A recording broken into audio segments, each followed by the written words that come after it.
Right, hello, and welcome to this walkthrough of Language Paper 1, Question 3. I'm Mr. Craven, and I'm the Senior Director of English for NET. Let's start straight off by admitting that this is the question from this paper that is probably scariest for most people, and it's viewed as least accessible. Hopefully this session will help to change that. First things first, some basics. The best advice in terms of answering questions on this paper is to do them in the order that they are in on the paper. And that's the same advice that AQA would give. Questions layer themselves up on the paper in terms of complexity and also in terms of the number of marks that are awarded. And Section A questions help to build up and give ideas for Section B. That means that by the time you come to question 3, you've already read the source and you've completed questions 1 and 2. Let's back up slightly there. At the beginning of the exam, you have time to read the source, and that's around 10 minutes. However, a very logical idea is to read the questions first. That means that when you read the source, you already know which bits of the source you're going to be talking about for which of the questions. So when you come to question 3, you already have ideas flagged up from your initial reading. After all, and this is important, we know the question. I know. What? Unlike questions 1, 2, 4 and 5, question 3 doesn't really vary a great deal from paper to paper. It's always about the impact of the structure on the reader, and it offers the same 3 bullet points. The question's worth 8 marks, and as some basic maths would tell you, that means you'd spend about 10 minutes on it. The simple way, remember, of working out the timings is to take the number of marks and round up to the 5 above it. For a 4-mark question, up to 5 minutes. For an 8-mark question, up to 10. For a 12, up to 15, 16, up to 20, 20 up to 25, and 40 up to 45. That way, you're always allocating the right length of time for getting the right number of marks.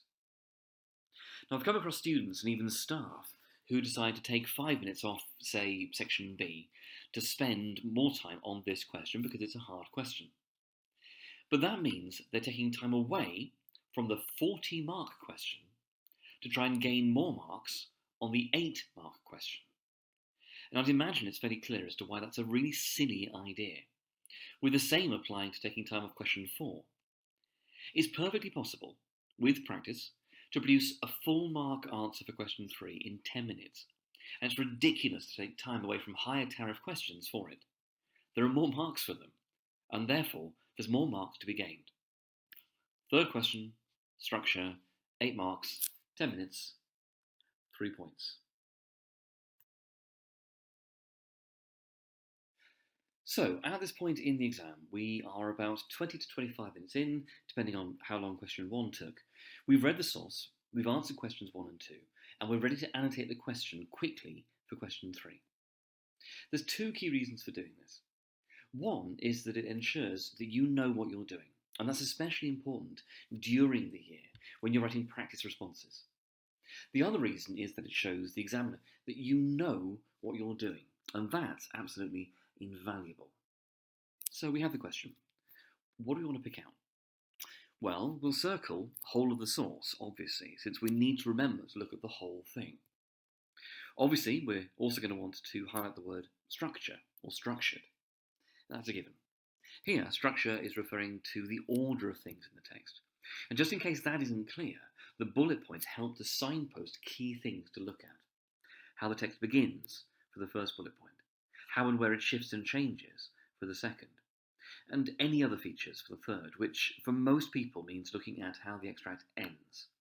Phrased another way, and to possibly oversimplify it slightly, we're looking at the beginning, the middle, and the end. So, we circled structure, we picked out the key bits of the bullet points, and next to the marks, we've made a note that we're spending 10 minutes and aiming for 3 Peel paragraphs, one each for the beginning, the middle, and the end. Now, before we go any further, let's take a quick look at the actual text, and it's here on the screen to read if useful. So take a couple of minutes, have a read through, and that way the rest of this session will make sense.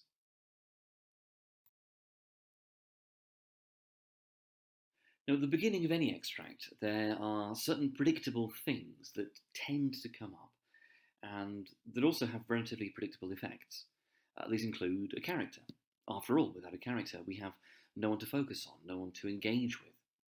Now, this might be someone who we're intended to identify with and understand, or it could be someone we're intended to observe and evaluate. Either way, it's a choice on the part of the writer, and it's relevant. The character may be rapidly explained and described, or there might be details or even a range of details left for us as readers to work out as we go along.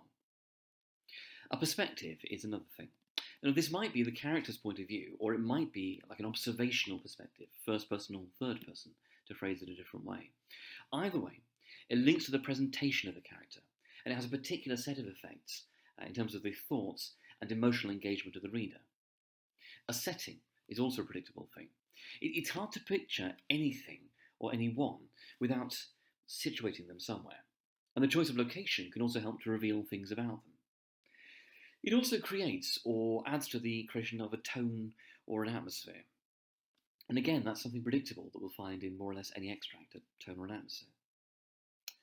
And fourthly, a hook, something cryptic, something puzzling, something intriguing, something that often seems to predict, to foreshadow what comes later in the text. Now, obviously, we may get other things as well, but those are relatively safe in terms of being predictably present. Now, the text here, as we've already seen, is an extract from Stephen King's It, so let's have a quick look at how it begins. Now, here George was, chasing his boat down the left side of Witcham Street. He was running fast, but the water was running faster, and his boat was pulling ahead. He heard a deepening roar, and saw that 50 yards further down the hill, the water in the gutter was cascading into a storm drain that was still open. That was where his boat was headed. Right, a character. George. He's clearly young, a child chasing a paper boat. He's vulnerable and alone. He's described from a third-person perspective, which enables us to see him and his context from an outside perspective, where the danger he's heading towards is pretty obvious. He's out of his depth metaphorically, and perhaps soon, literally, it seems. And that creates a sense of tension and impetus, drive, to the opening of the extract. It's a hook. Perhaps also foreshadowing something bad that's going to happen later. Now, this is, of course, linked to the setting. We've got a street leading to an open storm drain, and he's heading directly for that. So, character, check. Perspective, check. Setting, check. With a linked tone or atmosphere, check. Hook, check. And that seems to foreshadow what comes later. Check, we've got the full set. Now, there are other things that we may also find. A panoramic overview that then zooms in on a person, a place, or an object. Alternatively, a narrow, close view of something that then zooms back to show it in its context.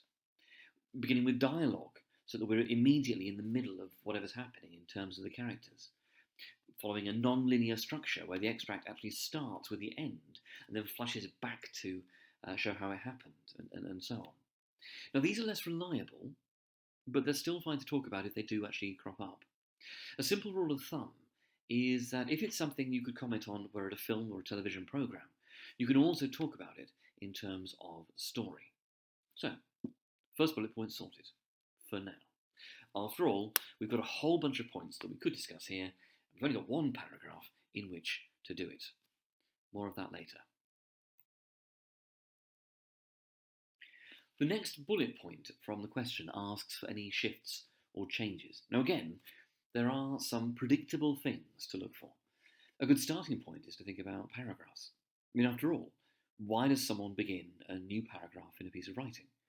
Well, because something has changed. And that means every paragraph shows us where there's been a shift or change in the text. Not all will be interesting enough to write about, but it's a useful starting point. So what can shift or change during a text? Well, a very useful quick reference way of remembering some of the key things is tip-top, and that stands for time, place, topic, person.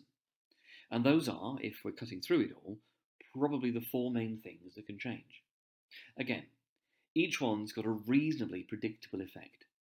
Changing time can show a before and after, a cause and effect, or can show the process something's following, or can change a tone or an atmosphere.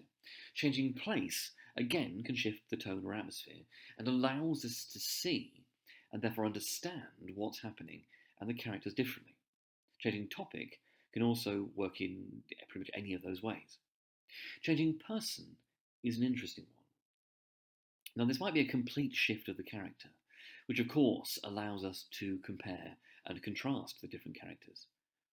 It might, and more usually is, the addition of a second character. Now, this is usually very obvious on the page because we can see dialogue appearing, and this always allows us to better understand the character, their context, and the content. Now, again, there are other things that might be relevant: threads, ideas, concepts, themes, images that run throughout the text would be an obvious one. Flashbacks and flash forwards are less common but possible, and they are easy to discuss. Let's head back to the extract. Now, obviously, there are various points where things change in this extract. For me, I'd immediately go for the shift in person, where the clown is introduced from lines 11 to 27, as you can see on the screen. Now, visually on the page is probably the clown's first contribution, Hi Georgie, that probably stands out most, since it's a single line. The sequence of single lines that follow it also stand out as a change of pace from the paragraphs at the beginning. It's almost as if it was moving quickly at the start, and now it's slowed down and become disjointed. For me, I'd want to rewind slightly, though, to the yellow eyes. These are, obviously, a clear hook. After all, the eyes are yellow, which seems unnatural, and they're down a storm drain, which is strange enough, and already offering a sense of threat from the opening. However, just when the boy has managed to rationalise it, the oddness is then layered up with being paired with a reasonable and pleasant voice from inside the storm drain, a voice that knows the boy's name. Now, obviously, we could then completely go to town on the oddness of it being a clown down the storm drain, a clown with balloons down the storm drain, a clown with balloons and the boy's boat down the storm drain, a clown with balloons and the boy's boat who knows George's name and suddenly has eyes the same colour as his mother's.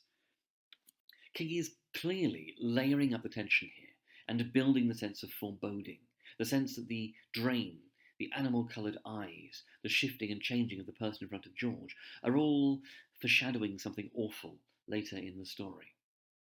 Right, so we've got some changes. Now again, we're writing one paragraph on shifts and changes for that second bullet point, and we have got plenty more than that to be going on with. And that brings us to the third bullet point, structural features, but we're going to read that as telling you to look at the end. Now, endings do, again, lend themselves to some relatively straightforward things. If a text started with a problem, sometimes it'll end with the resolution. In other situations, it'll follow a cyclical or a circular structure, the ending leading back to how the text began. In other examples, we might be offered a cliffhanger or some kind of final hook, or a revelation. It's worth remembering that any extract you're offered in any kind of assessment has been deliberately chopped so that it works as an extract. And that means the opening and the closing of that extract have been carefully chosen for the effect that they have. Right, let's look at the ending of our extract. George leaned forward. Suddenly he could smell peanuts, hot, roasted peanuts and vinegar, the white kind you put in your French fries through a hole in the cap. He could smell cotton candy and frying doughboys, and the faint but thunderous odour of wild animal dung. He could smell the cheery aroma of Midway sawdust. And yet under it all was the smell of flood and decomposing leaves and dark storm-drained shadows. The smell was wet and rotten, the cellar smell. So what have we got? Well, there's a hint of circularity here. The reference to the flood and the decomposing leaves and the dark storm-drained shadows takes us back to the deepening roar of the storm drain at the beginning. That's reminding us of the threat, the danger here, so that we're not distracted by the jolly clown and the lovely circus things. The hesitancy of George's thinking in and yet also adds to the layering up of the tense sense of menace we've already picked up on, and the sense that something very dark is about to happen, reinforced by those short final sentences and the recurring image of death and rot. We could also argue that this is a cliffhanger, or at least a kind of final hook. What's George about to do? What's about to happen to him? What's with the strange mismatch between the jolly clown with balloons and the sense of death and menace linked to the storm drain where he's standing? This is, of course, reinforced by that contrast, the juxtaposition of the circus description in the penultimate paragraph and the description of the storm drain in the final paragraph. Now, a quick note there. We often, usually, talk about juxtaposition, imagery, and sentences as being language things, fitting into question 2 on this paper rather than question 3. However, they can be relevant if they have a structural effect. If the sentence abruptly shifts the course of the story, it's doing something structural. If an image runs throughout a text, it can have a structural effect. It can be a motif. If the text is organised so that sections are contrasted, so that they juxtapose, well, again, it's having a structural effect. So, beginning, middle, end, we've got our ideas.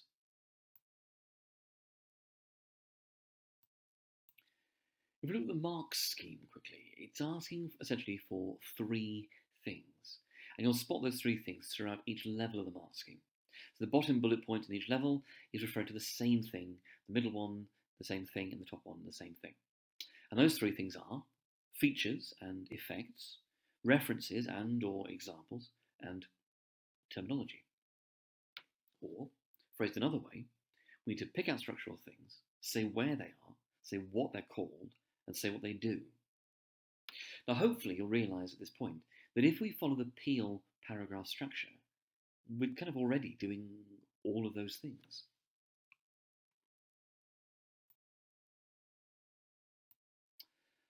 So, let's try and put our ideas together into a response.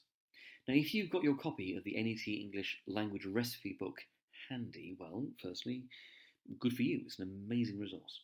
However, you'll also find on page 11 a writing frame which is designed to help you structure your response to paper 1, question 3. And we're going to try and work through it now. Now, first paragraph, beginning of the text, let's go for the setting and the tone. So, a point. At the beginning of the text, and notice we're signposting that for the examiner, the writer uses the setting, technical feature, tick, to create a threatening tone. Technical feature, tick, simple effect, tick. There's our point. Evidence. Now, evidence here can be a quotation, it can be a line reference, it can be a paragraph reference.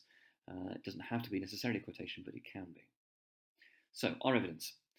This is evident in the first paragraph, where George is heading towards the deepening roar of the storm drain. Reference, tick. Explanation. The effect of this is to offer the reader the sense that George is, like his boat, heading towards an increasingly dangerous situation. And finally, a link. So, dangerous situation, foreshadowing, there's some more terminology, tick, the more direct danger offered later in the text when he meets the clown. There we go, a full first paragraph. Right, second paragraph, the shift or change. Let's go for those yellow eyes. So, a point. Later in the text, in lines 11 to 16, the writer uses a hook, feature, tick, in terms of the mysterious eyes and voice, details, tick, creating a sense of impending danger, simple effect, tick. Evidence. This is clearly shown in the appearance of the yellow eyes in line 11 and the greeting, "Hi Georgie," in line 16. Evidence done. Explanation then. The effect of this is to create a sense of threat to Georgie from the unnaturally coloured eyes, the voice appearing from a strange location, and that this, at this point, unexplained additional character knows his name. Explanation done. Link then, just to polish off this paragraph. This is particularly significant since it links to the already threatening location from the beginning of the extract. Second paragraph, done.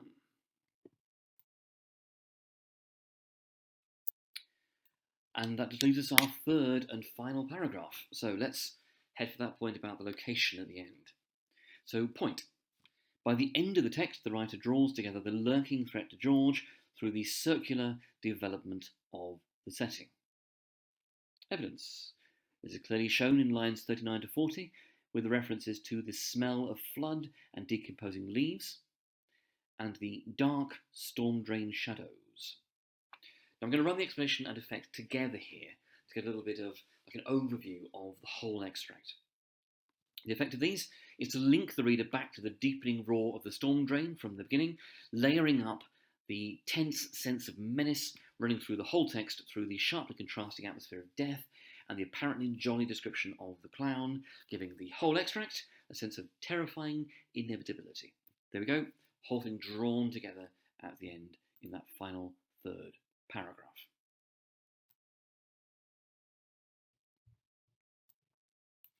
And if we then put all of that together, we end up with something along the lines of: at the beginning of the text, the writer uses the setting to create a threatening tone. This is evident in the first paragraph, where George is heading towards the deepening roar of the storm drain. The effect of this is to offer the reader the sense that George is, like his boat, heading towards an increasingly dangerous situation, foreshadowing the more direct danger offered later in the text when he meets the clown. Later in the text, in lines 11 to 16, the writer uses a hook in terms of the mysterious eyes and voice, creating a sense of impending danger. This is clearly shown in the appearance of the yellow eyes in line 11 and the greeting "Hi Georgie" in line 16, creating a sense of threat to Georgie from the unnaturally coloured eyes, the voice appearing from a strange location, and that this, at this point, unexplained additional character knows his name. This builds on the already threatening atmosphere from the beginning of the extract. At the end of the extract, the writer builds the lurking threat to George through the circular development of the setting. This is clearly shown in lines 39 to 40, with references to the smell of flood and decomposing leaves, and the dark storm-drained shadows. The effect of these is to link the reader back to the deepening roar of the storm drain, further layering up the tense sense of menace running through the whole text, through the sharply contrasting atmosphere of death and the apparently jolly description of the clown, giving the whole extract a sense of terrifying inevitability. Now that isn't perfect, but it's a strong response. If you do look at the mark scheme, I'd hope you'd see that it would tick lots of those boxes in terms of acquiring those marks all the way up those levels.